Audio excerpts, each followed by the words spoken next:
ሄሎ ማይ ፋሚሊ ዛሬ አሪፍ ቆንጆ የሆነ እርጥብ አሰራር ይዤላችሁ መጥቻለሁ። የተወሰነ ሽንኩርት ትከትፋላችሁ፣ ስላይስ ቲማቲምም ግማሽ ነው እኔ ጋር ያደረኩትኝ። ስላይስ ትከትፋላችሁ። ከዛ ድንቻችሁንም በስላይስ ከትፋችሁ ትንሽ ገንፈል ነው የምታረጉት። ድንቹን አላስገባውትም፣ እዚህ ጋር ስቀቅለው ገንፈል ሳረጋው ነው ያለው። የከተፍኩትን ቪዲዮ አላስገባውላችሁም ሶሪ።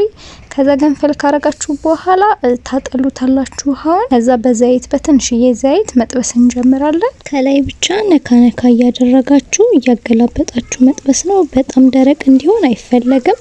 ገንፈል ስላደረግነው የተወሰነ ጠበስ ካለልን እናወጣዋለን እና አሁን አሪፍ ሆኖ ተጠብሶልናል፣ እናወጣዋለን።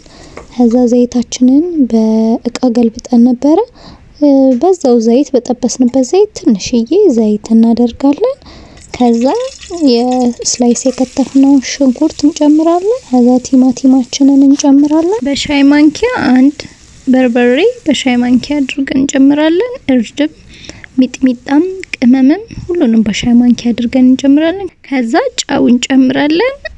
እዛ ድንቻችንን ጨምረን አንድ ላይ ሁሉንም ማዋሃድ ነው። ሁሉንም ማሽተን አዋሃደን ስንጨርስ ቃሪያ ከላይ እንጨምርበታለን። ለቁርስ ስለነበር እየሰራን የነበረው ሻይን በዛው ጥደናል ጎን ለጎን። ከዛ ሻያችንን ሲፈላልን ጊዜ ቁርሳችንን ወደ ማቅረብ እንገባለን። ሻያችን ደርሳለች። ሻያችንንም ቀዳን። እንደምታዩት ነው ቁርሱ። ይሄው ተጋበዙልኝ። ቪዲዮን ከወደዳችሁ ሰብስክራይብ እያደረጋችሁ እነዚህንና መሰል ቪዲዮዎች ይደርሷችኋል። አመሰግናለሁ። እኛ ወደ ቁርስ መብላት ፕሮግራማችን ገብተናል። እናንተም እየበላችሁ የተባረከ ይሁንላችሁ። ባይ ባይ።